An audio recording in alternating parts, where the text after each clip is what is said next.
My dad works in B2B marketing. He came by my school for career day and said he was a big ROAS man. Then he told everyone how much he loved calculating his return on ad spend. My friends still laugh at me to this day. Not everyone gets B2B, but with LinkedIn, you'll be able to reach people who do. Get a $100 credit on your next ad campaign. Go to linkedin.com/results to claim your credit. That's linkedin.com/results. Terms and conditions apply. LinkedIn, the place to be, to be. You know, I've been talking about earned media value for quite some time on this podcast. My friends at Eisenberg have just raised the bar on earned media benchmarks with their social index. Social Index now gives you globally earned media values across a growing list of 6 geographies for all your KPIs across the top 7 social platforms: Facebook, Instagram, LinkedIn, Snapchat, TikTok, Twitter, and YouTube. You can now visualize these values for deeper analysis, and they have a look-back window over 2 years of historical comparisons. Social Index is updated daily. Don't get stuck with old data. Over 1,000 companies have used the Social Index to understand the ROI of their social campaigns. And if you work with a social agency, you should demand they incorporate earned media values into your reports. Get your earned media value for social content. Visit earnedmediavalues.com/Alan. Again, that's earnedmediavalues.com/ALAN. For all of us, it's about predicting where the consumer is going and getting half of it right. One of the things we want to do is create ads that don't suck. Embracing change creates great possibility. I'm Alan Hart, and this is Marketing Today. Today on the show, I've got Larry Weber. Yes, that Larry Weber, the founder of the Weber Group and who later engineered the merger of Weber Shandwick to become the world's largest public relations firm. He's now the founder and chairman of Racepoint Global.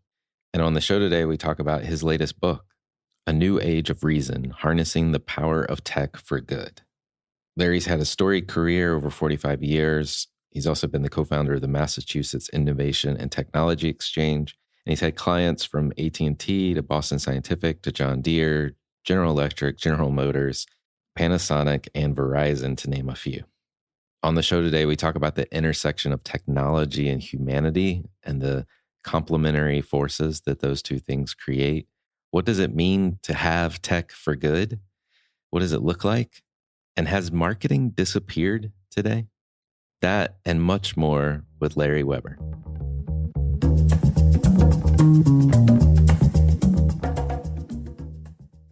Larry, welcome to the show.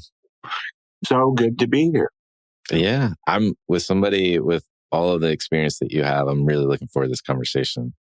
I thought we could start off with the fact that you've worked with or known many industry icons, people like Larry Ellison, Reed Hastings, Steve Jobs, and many others. Knowing all of those folks or interacting with them, what stands out to you about industry titans? That's a good question, Alan. I think what the common denominator about most of the people, then I'll get a little more specific, is that they're extremely determined people. They're not necessarily the brightest. Sometimes they are. Sometimes they're the most passionate. Sometimes they're not. But one thing they are is they are determined and they have a goal. And they want to accomplish that goal very much. And it usually starts with a problem, and not a negative problem, but a problem that they want to solve. So you talk about Larry Ellison, he understood the idea of database and the database importance to software. And that's what grew Oracle to be such an amazing company. You also take any software company, and they started on one idea. Microsoft started really on just operating systems because Bill really understood that operating systems were where the future of software creation and design and innovation was going to come from. And so he did that. One of my favorites you didn't mention was Tim Berners-Lee, who, when we helped launch HTML for him, when he moved his research from CERN in Switzerland to the Lab for Computer Science at MIT in the early 90s, was in our office and said, invented HTML and what your listeners will know is the World Wide Web, or why we have www that nobody uses anymore. But anyway, an aside, he said, do you like the name? I said, I don't know what it does yet. But he had said that he was having trouble sharing his research findings with colleagues around the world. And so it was a basic thing. It was just like, how do I solve that problem of sharing? And he figured out how to put a graphical top onto the ARPANET. And it was brilliant. That leads me to think of a million people I've worked with. I remember Chad Hurley. What a young man who started something called YouTube. And a couple of years after he started YouTube, I was talking with him and Google had just bought him. And he said, Larry, all I was trying to do is share music videos with my frat buddies. So there's a whole range of what icons do and what they've accomplished. Steve Jobs was just driven by, he had such an amazing passion. I don't think anybody I've ever worked with or met had the passion Steve did, which was about how do we create amazing innovation for individuals that they can do whatever they want. And my favorite thing, believe it or not, wasn't back when I worked with him. My favorite thing was later on when I was watching the introduction of the iPhone in 2007, I believe it was. And you and your listeners, I'm sure, would know this, but he was launching it and he stops halfway across the stage in his typical dramatic fashion. And he held out the iPhone 1 and he said, don't you get it? Don't you get it? It's 3 things in one. And he almost sounded like the people that did advertising when I was a child, like the detergent that was going to do everything to make your shirts whiter and brighter and softer. But he said it's a computer, it's a phone, and it's a camera. Come on, people. And wow. I don't know if I answered your question, but I could go on and on with the icons. Some of the icons actually too aren't as famous. So you look at a guy like Charlie Bachman, who really did develop the actual technology of the database. And he would get bored when I'd take him to meet a journalist, and he would invite me over to Lexington, Mass. His house, he had built a greenhouse, and he was growing rare orchids he'd say this one was from Ecuador, and this one is a jungle from somewhere in South Africa. So the hobbies, the interests, the humanity side of some of these icons was also interesting, and they weren't as famous, right? The bakers who really started the first software for voice recognition. This is a podcast, so why not?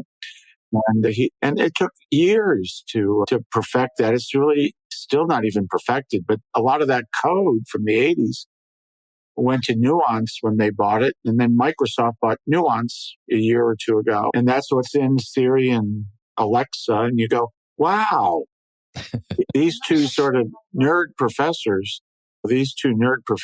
and from MIT, and they wanted to figure out voice recognition. So I'll stop there, Alan. I'm sorry. No, you're good. You're good. You wind me up. I know you got such a storied career. And starting and running the Weber Group, Weber Shandwick, and now Racepoint. You've been in PR and communications for many years. How'd you get your start there, and why PR and communications? It's a funny story because most people that have successful careers have studied for it. But my undergraduate degrees in English and philosophy. Oh God. And then my master's degrees in 20th century British and American literature and writing. Oh God, again.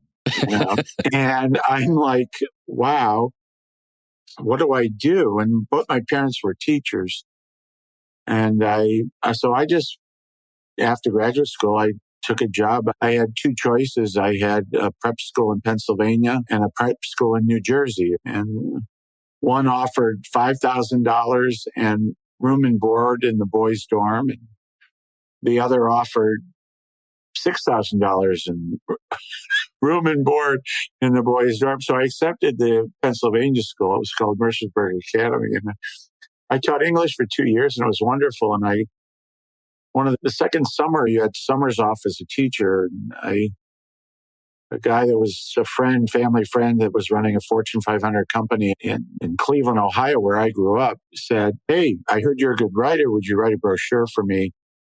I did, and I didn't know what to charge him. He just sent me a check for $10,000. And I was like, to my wife, who I just married, we've been married now 44 years. Oh my goodness. But I said, that's, a lot of money for 2 weeks of writing. And so she was from Boston, and my wife, and she said, "Boston's really nice there." I don't know why I couldn't get her to stay in Cleveland. But anyway, I got a job at a big ad agency there, and I thought I was going to jump out the window. And it was early 80s. And the reason I was going to jump out the window was I spent the first 2 weeks, one of their clients was Titleist golf balls. And I was writing a news release on why 362 dimples on your golf ball was going to make your ball go straighter and farther. And I'm like, this can't be my life. Right. Everybody kept going, "You'll just be fine, Larry. Don't worry, don't worry, don't worry." And I'm at a party that weekend, and a bunch of MIT guys were there, a bunch of technology people. And this guy was in a Hawaiian shirt, and he was barefoot. And he said, "Hi." And we're having a beer. I said, "Hi." We hit it off. And his name was Mitch Kapoor, and he had started a company called Lotus Development. And I said, "What do you do?" He said, "It's software." And I said, "What is really software?" And he explained, and he said, he goes, "I like you. Why don't you come over to my office in Cambridge next week, and we'll talk about Lotus and software." And so I go into this office, and there's only a futon and an IBM personal computer. And we're laying down, I'm watching 1, 2, 3, and basically it's a spreadsheet, which I didn't quite understand at first.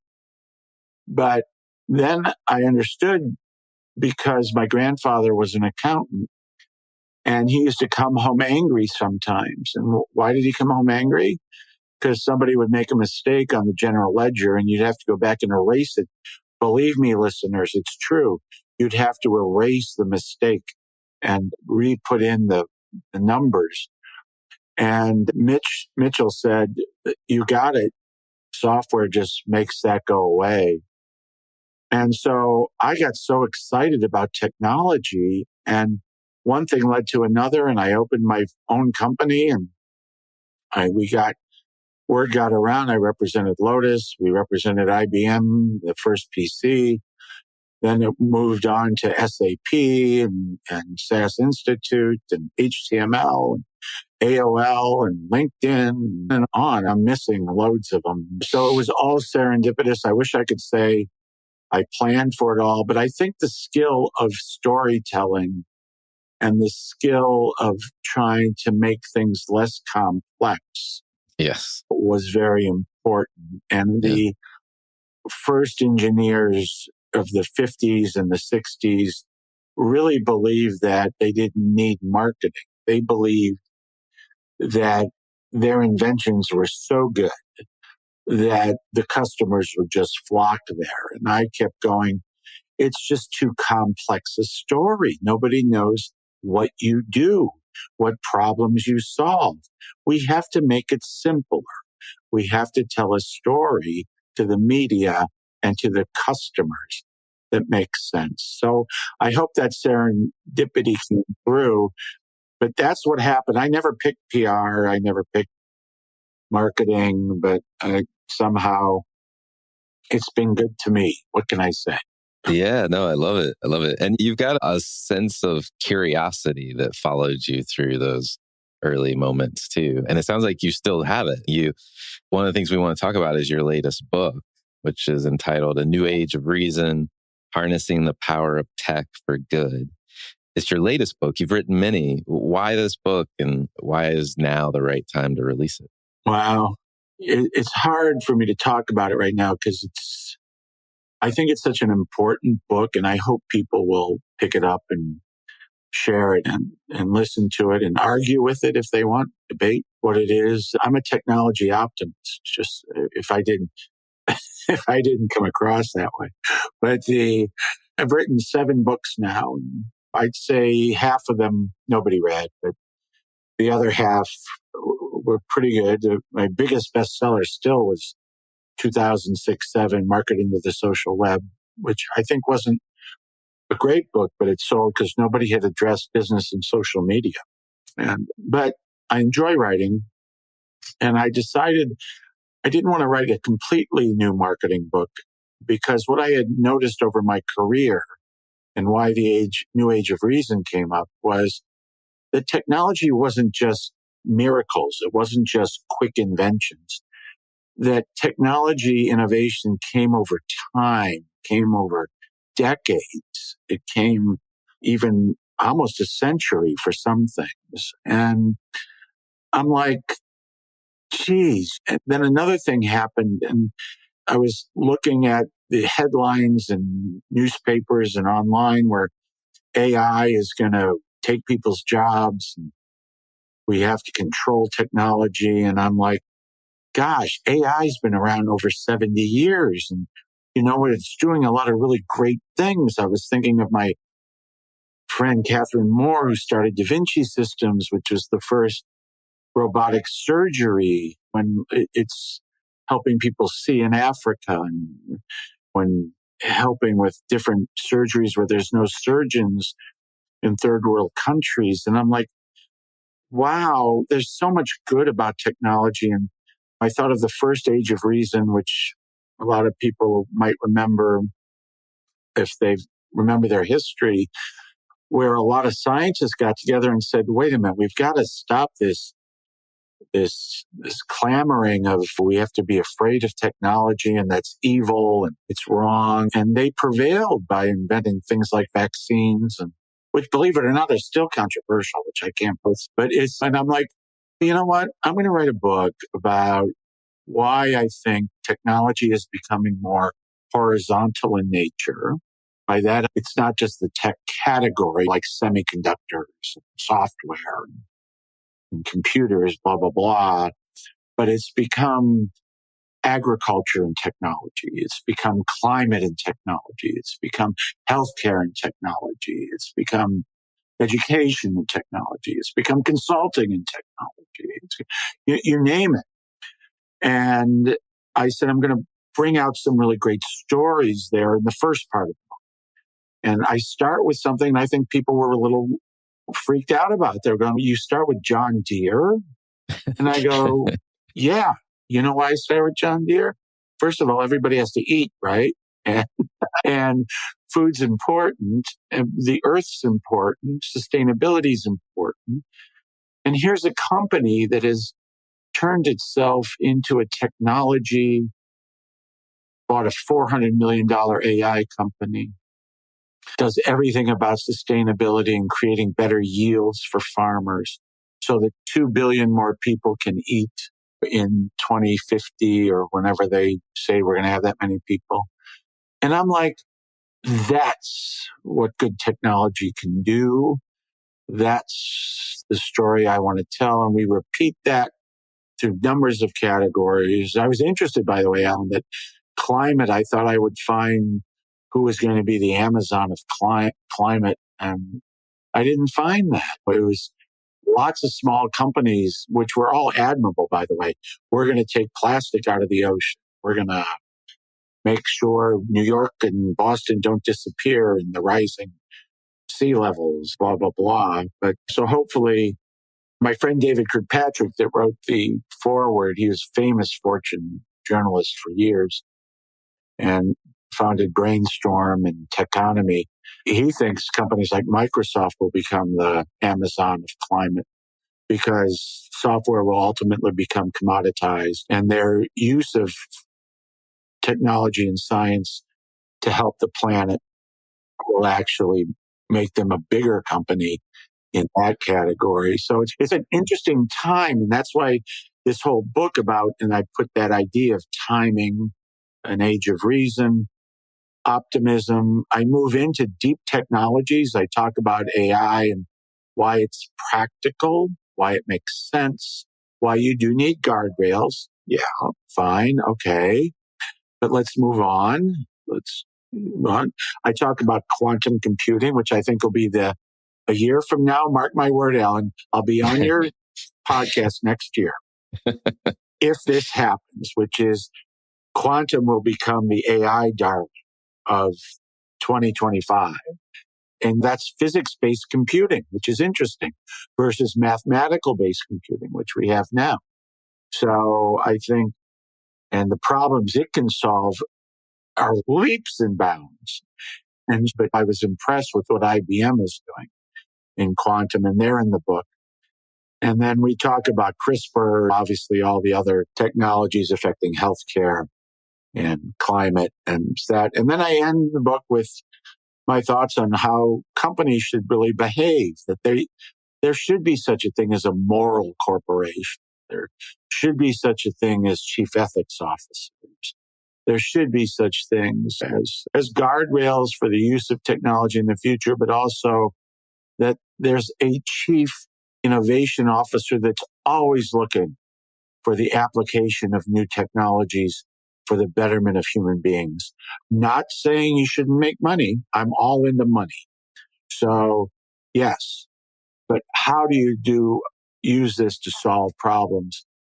And I just think it's a good book. I've got great reviews. We'll see where it goes. People like this kind of approach. Again, it's fun, and America is unique in its ability to produce really thoughtful and innovative engineers and other entrepreneurs. So, No, I agree. My dad works in B2B marketing. He came by my school for career day and said he was a big ROAS man. Then he told everyone how much he loved calculating his return on ad spend. My friends still laugh at me to this day. Not everyone gets B2B, but with LinkedIn, you'll be able to reach people who do. Get a $100 credit on your next ad campaign. Go to linkedin.com/results to claim your credit. That's linkedin.com/results. Terms and conditions apply. LinkedIn, the place to be, to be. Whether you're scouring business financial sites or listening to economics podcasts like this one, you'll find there's no secret to successfully managing your company's finances for the future. You just need PNC Corporate and Institutional Banking, whose team of dedicated relationship managers bring 160 years of experience, advice, and an array of tools and tech to scale to any size business. PNC Bank, brilliantly boring since 1865. PNC Bank, National Association, member FDIC. One of the things I wanted to ask you about, because it was related to the moral corporation and the use of the technology, it seems in the book, it seems to be this important duality of tech and humanity. Yeah. And the interplay between the two. I'm just curious how you think about it. Like the Microsoft example of as software becomes commoditized, they'll have to solve other problems. That's pretty interesting. But do you see tech and humanity as complementary or competing in trying to figure out Great question, Alan.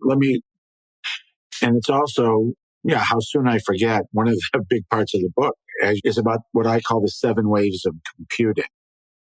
Each of those 7 waves was what I call divorced, maybe that's too strong of a word, from humanity.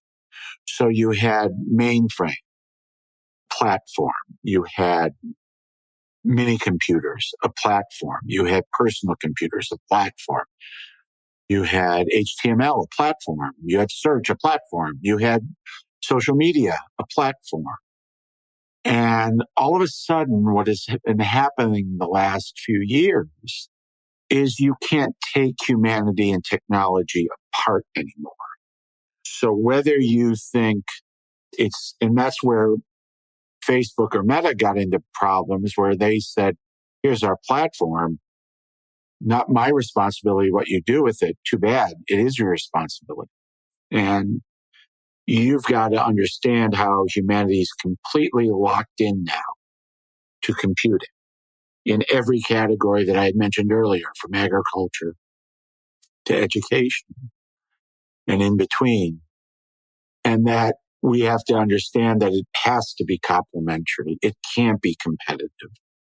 That it has to work for the betterment of everything. Now, I don't want to sound like a Pollyanna, but it is true that now, and social actually, if they would have stepped up and said, yeah, we were the first step toward humanity and technology combining, and help police some of the issues that they have. But I'm a big believer right now that humanity and technology is the platform of the future. And there was this interesting word that was used a lot when I was writing the book from a lot of very smart people using AI and other technologies in their various categories. And the word was adjacency.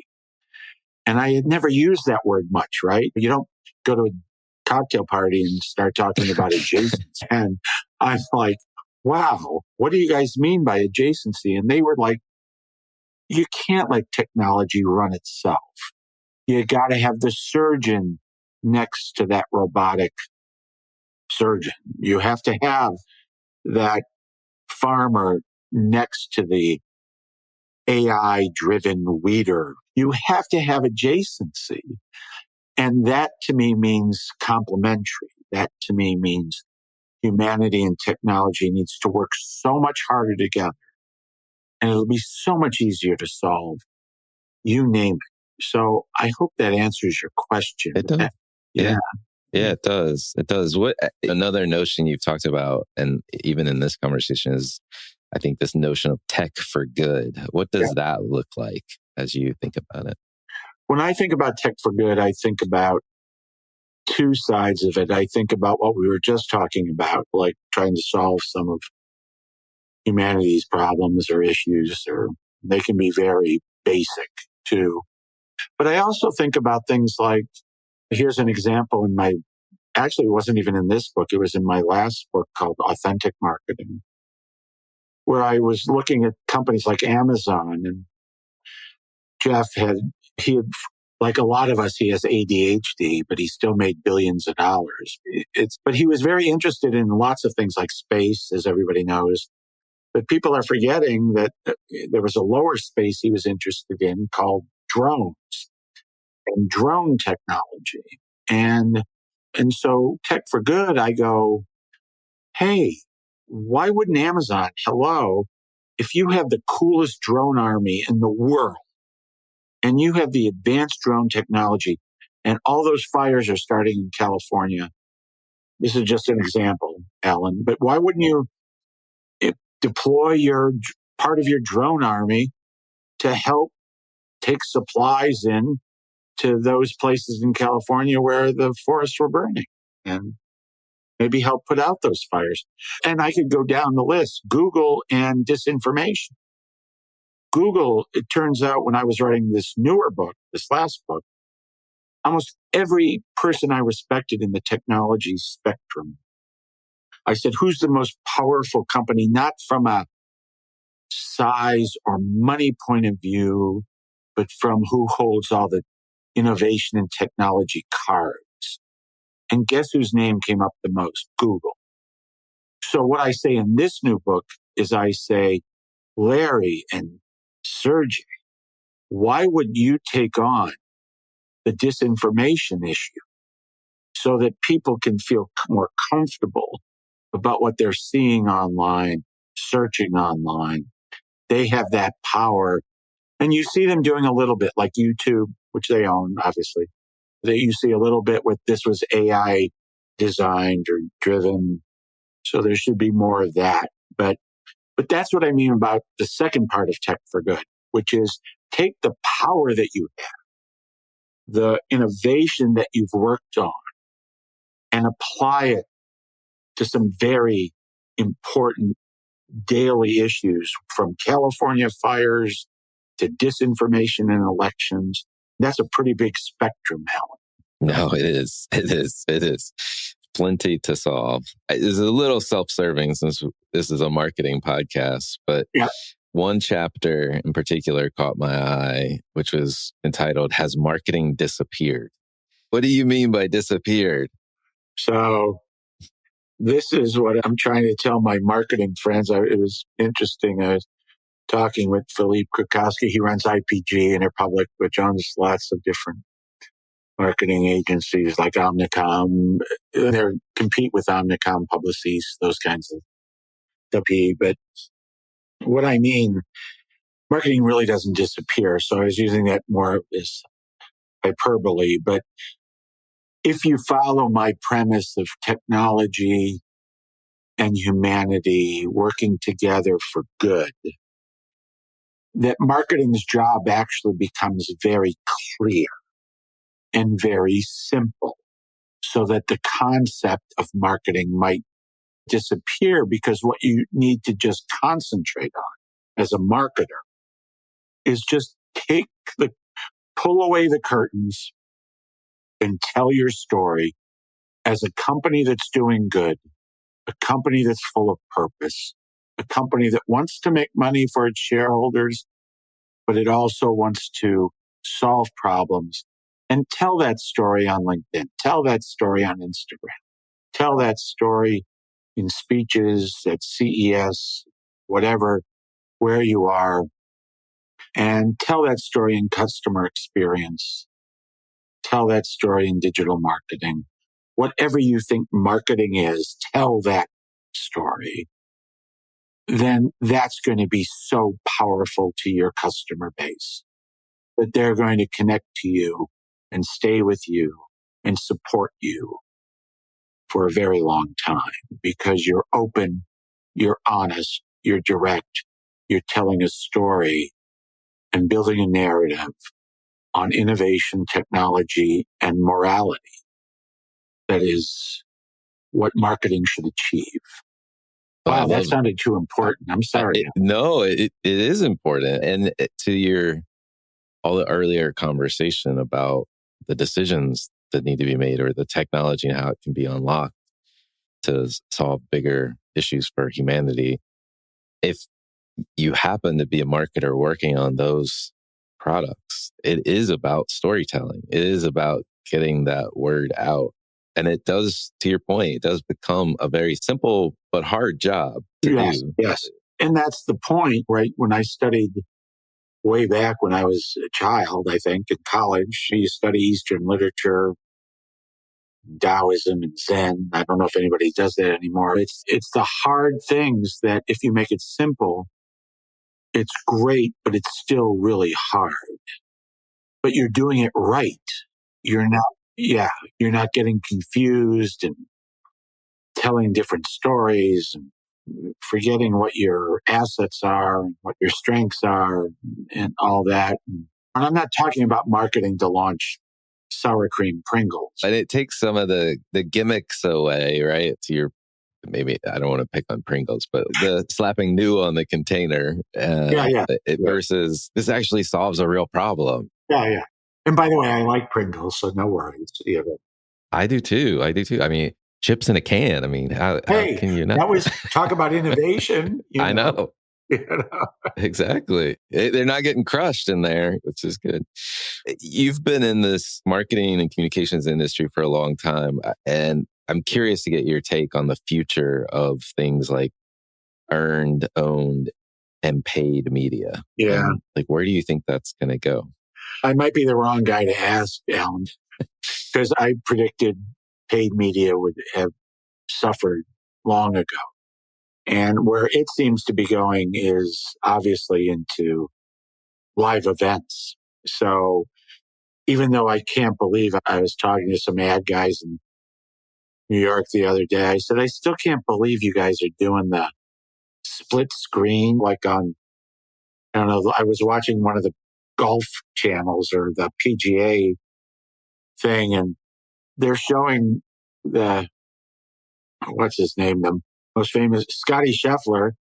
He's running away with this, and But then they still show him live, and then they show like a BMW ad on the right side.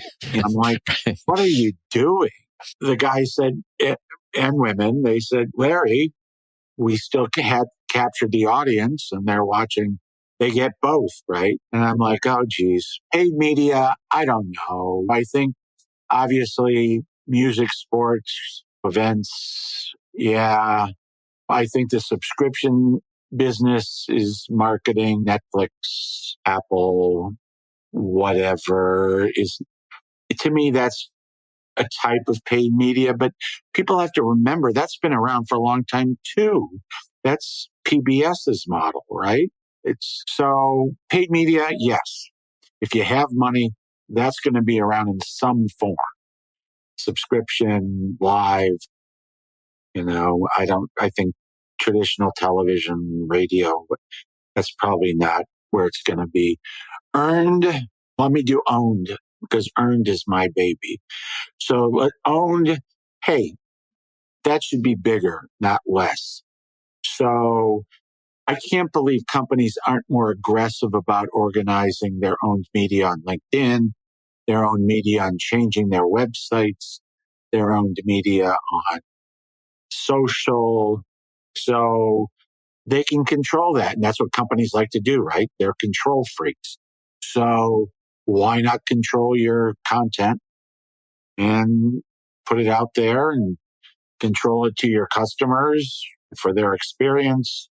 Control the own media, but do it in a visual way, by the way. Alan, nobody reads anymore, whether we approve of that or not. They like to watch stuff. So I think that's the big future of owned. And then earned, I think influencers on the consumer side, we make a little fun about things like my former company, Weber Shandwick, won the Grand Prix at Cannes this year for the giant edible Pop-Tart mascot. And I'm like, oh God, really?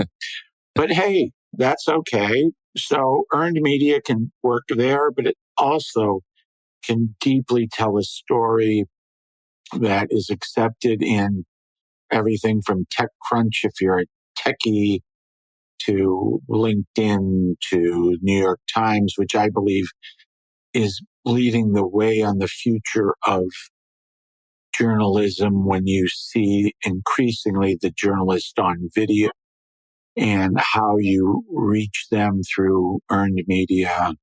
And so there's loads of experimentation in earned media. I'm very excited about it. And we'll see where it goes again. But I'm going to be a big flag waver on honesty, truth, ethics, morality, and keep going. Journalism had that for years. It needs to bring it back even stronger. So anyway, I'm good. Product marketing was still important, product innovation. So all the levels of marketing. I think education is going to be really important in all this. So Columbia, Northwestern, San Jose State, these BU, these schools, they need to work on their curriculums to make sure they understand how to teach the vision of marketing, not just the practicalness of marketing. Agree. One of the things I like to do is ask everyone that comes on the show a series of questions, a little bit more rapid fire. But my favorite question to ask everyone to come on the show is a little bit more reflective. And its question is, what experience of your past defines or makes up who you are today? It's a good question. I would probably have to go to so moved when in 1980 I was in the audience and I got to meet him. And this will sound a little cliche, but the speech that Steve Jobs gave to developers at a software company called Lotus at the time to convince them to get excited about developing their spreadsheet for then the Macintosh was so beyond business. It was so a combination of almost like my dad, a football coach that gave a pep talk that got you to beat the team that was so good and you were supposed to lose to, that you believed in yourself and you did it. So it was I guess it's a combination of those things, Alan, that went from my personal life of my dad as a coach and doing what you can do to the tech leaders that were so inspirational, like Steve and Tim Berners-Lee and these people that had accumulated in me to create that spark that said, you keep going, guy. You keep respecting innovation. You keep respecting people that are trying to pioneer, to do new things for good reasons. I hope that answers your question. Yeah, it does. Is there any advice you'd give your younger self if you had to start this journey of life all over again? Believe in yourself totally. I probably sold my first company, the Weber Group, too early. Nobody's crying for me. But take business courses. I would have said, understand a P&L before you start a business. Hello? I would have done that. So at least, like, and I told my youngest son, and he went back and got his MBA just to learn, because I didn't teach him about what a P&L was and how to do that kind of stuff. So I would have done that when I was younger. I would have understood software development more intimately, and I would recommend that to anybody right now.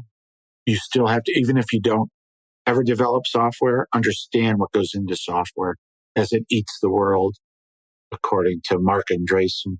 And I don't know, I'd probably exercise more.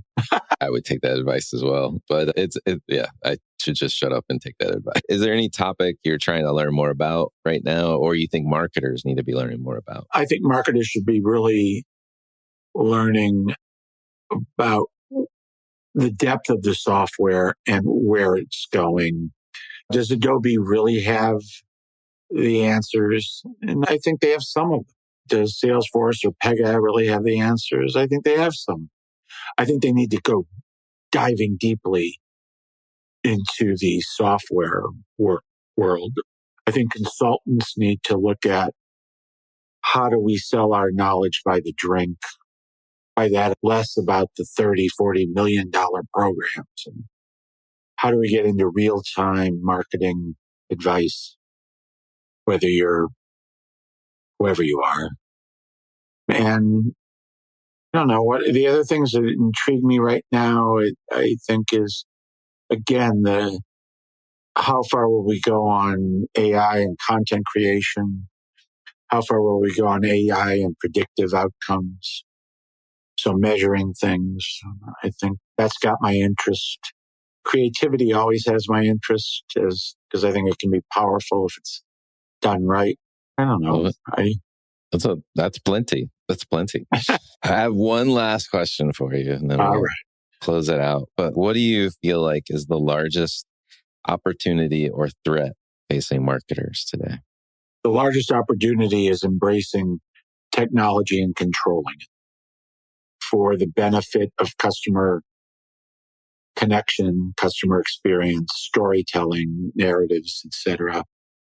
The biggest threat is holding on to things like paid advertising that is a heroin that was easy to hold on to, and just reinvent ourselves, but do it in a pragmatic, thoughtful, and humanitarian way. I love it. Larry, I guess I'm going to see you in a year from now talking about quantum computing. But until then, I've enjoyed this conversation, and thank you so much for coming on and sharing your depths of wisdom today. Thank you for having me, Alan, and thank you for doing what you do. I hope it came across that I'm sincere about this stuff. I think if people like it and agree with it, then send me an email, create a conversation. I'd love it. You're wonderful. Thank you so much. Awesome. Hi, it's Alan again. Marketing Today was created and produced by me with post-production support from Sam Robertson. If you're new to Marketing Today, please feel free to write us a review on iTunes or your favorite listening platform. Don't forget to subscribe on marketingtodaypodcast.com and tell your friends and colleagues about the show. I love hearing from listeners. You can contact me at marketingtodaypodcast.com. There you'll also find complete show notes and links to what was discussed in the episode today, and you can search our archives. I'm Alan Hart, and this is Marketing Today. Warm days and chilly nights and mornings means now is the perfect time to schedule a $99 heating and cooling check with the 5-star experts at Crop Metcalf. That's right, for just $99, a Crop Metcalf 5-star technician will check both your home's heating and cooling system for one low price. Call today and get peace of mind no matter what the weather is tomorrow. 1-800-GO-CROP or visit cropmetcalf.com. And remember, Crop Metcalf is the one with 5 stars. Crop Metcalf, home of the 5-star technician and proud partner of the Washington Nationals.